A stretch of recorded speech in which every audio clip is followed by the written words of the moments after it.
Got my eyes straight ahead, got my head in the game. With the red light on, I'm just waiting for the change. Keep my head down low.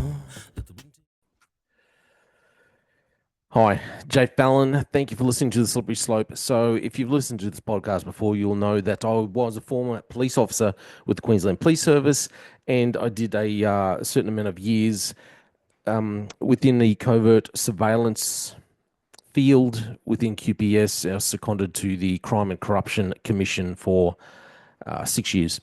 So, that's the field that I worked in. And surveillance. Covert surveillance, I found it was the best part of policing. It was the best area in policing for me. Anyway, I loved it. Funny enough, I found that in all the operations that we did that I was involved in with physical surveillance, it was always optimal. It was always best practice to keep operations covert. We were conducting covert physical surveillance. So, therefore, we tried to keep our operations, and when I say tried, we did keep our operations covert. You keep them on the down low. You don't tell anyone. It behooved all officers to not say anything about specific jobs, not say, this is where we're going. Hey, this is what we're doing at the moment, and just advertise it. That was in our best interest to not tell anyone. And I'm fairly sure that I signed my name to a couple of pieces of paper saying, hey, don't share information. Don't go telling people about operations that you're doing. Because if you start telling people, well, then it no longer becomes covert. So, which is all good if you're doing an overt operation. But if you're part of a covert unit running covert operations, trying to get, drug dealers or sneaky politicians that like to siphon off money, like $50 million from their area and all this kind of stuff. Well, you have to be covert. You have to be a little sneaky. You can't tell them, oh, by the way, we've got the technical unit going to go in and put a couple of bugs in your house, a couple of videos there, here, there, and everywhere. Just letting you know. That's generally some methodology that you don't like to give away. This is a part. Now, I know that this podcast gets monitored. I know it for a fact. It gets monitored. I'm not having a guess here. It does get monitored by the police. And as far as and the reason why is because there was some talk about possibly giving away methodology. Me giving away methodology. Now, I've never planned. I've never thought. I've never, decided, hey, I'm just going to go and start giving away methodology. And that wasn't the reason why I started the podcast in the first place. And even though I was a little upset about being unceremoniously turfed out of QPS and out of surveillance because of the jab, because, the well-conceived plan by Katerina and Mark Ryan to just oust all the police who didn't agree with the jab. But as Mark Ryan said, we'll just get new ones because it's so easy. Even though I was a little upset about that, I always thought, well, I'm not going to give away methodology. Okay. However, it's funny. I read this report and I think, well, golly gee, that's a method I never, ever thought of. Never conceived this method when I'm running an operation, when we're a part of an operation. So let's bring up this article. So obviously there's been a bit of a crime spree going across southeast Queensland because, that's the way criminals work. They like to join together. This headline here, Rochedale South crime wave. Covert police operation targets criminals. So here's the new police minister. That's Dan Purdy. This is Rochedale South Crime Watch founder, Damien Douglas. It's a serious-looking character right there. There's acting police inspector, Matt Scott. Great Scott. And the youth justice minister, Laura Gerber. So we got Purdy and Gerber. Oh, Crikey.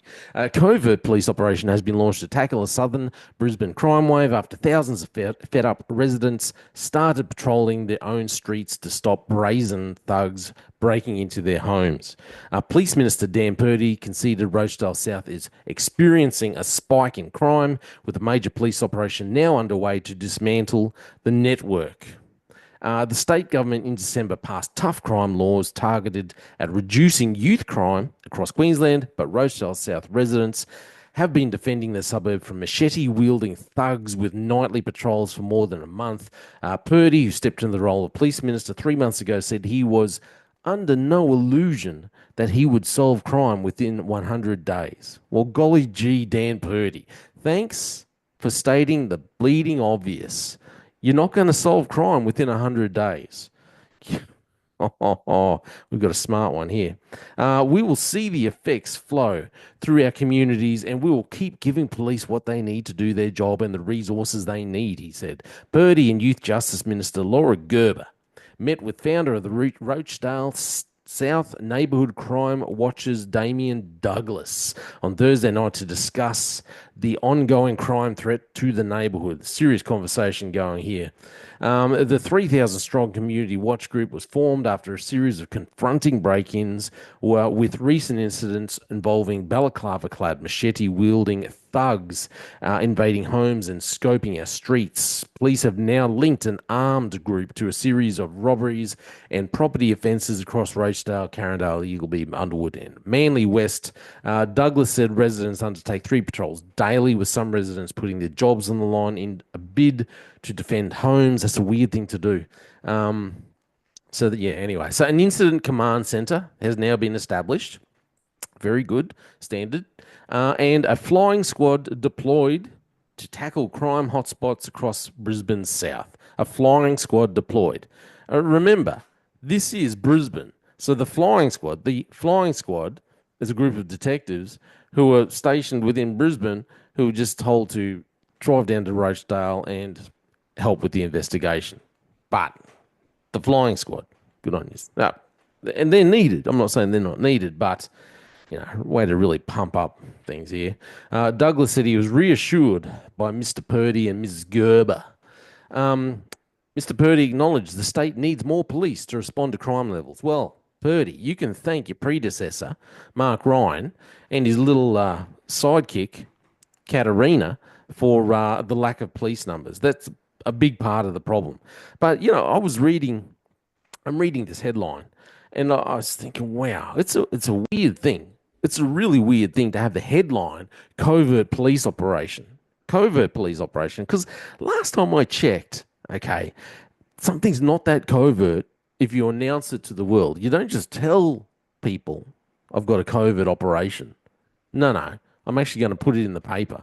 Tell everyone, covert operation. But then I was thinking, what's the point? This is a win-win for Purdy and the government, Crisafulli's government, because they put it in the paper, covert operation. And don't get me wrong, I think their idea, it wouldn't surprise me if their idea of a covert operation is going to be a couple of people from TAC crime who get to play dress-ups in plain clothes for a couple of weeks and drive around in unmarked police cars, but still have lights in there, and play dress-up for a couple of weeks, and that'll be the covert operation. That's what I think. It's probably going to be a part of it, but who knows? But anyway, getting back to the headline, covert police operation, I thought, well, this is a win-win for the government, because if the criminals read the headline and say there's a covert operation, we're going to pull back our little crime spree, our business. We're going to move our business model and take it over to the other side of Brisbane. We're going to go and hit the northern suburbs of Brisbane. In a couple of months' time, Purdy can get on there, pull up a heap of stats and go, look at this. Rochedale South, we've solved crime. Solved crime. I mean, forget the fact that, northern Brisbane is now getting hammered by the same group. So there's that. Or maybe they do have it under control and they do a couple of arrests and they bring it down that way. So this is a win-win. You put it in the paper, you tell the criminals we've got a covert operation. The criminals decide they're going to move house and go somewhere else and play robbers, and crime goes down. Or police actually do have a win, which I hope is what is going to happen. Police actually do have a win, catch the criminals, and crime goes down. That, to me, that is the whole purpose of this headline. The whole purpose is so that no matter what happens, Purdy can come back in 3 months' time, say, look at the stats, crime's gone down. I solved crime in Rochedale South within 100 days. That's what I reckon they're doing. Am I just being a bit cynical? Maybe. But, I mean, I don't know. Part of methodology 101, which, I said I would never talk about, is if you're going to run a covert operation, part of being covert is not telling people that you're here running a covert operation. Just saying. Unless that's not really your intention. Anyway, this is all just my opinion. Thought I'd give you my thought process when I read things like this. My name's Jay Fallon. Let me know what you think. Thanks for listening to The Slippery Slope. They just fuel the desire that will take me higher. I'm on fire because nothing's gonna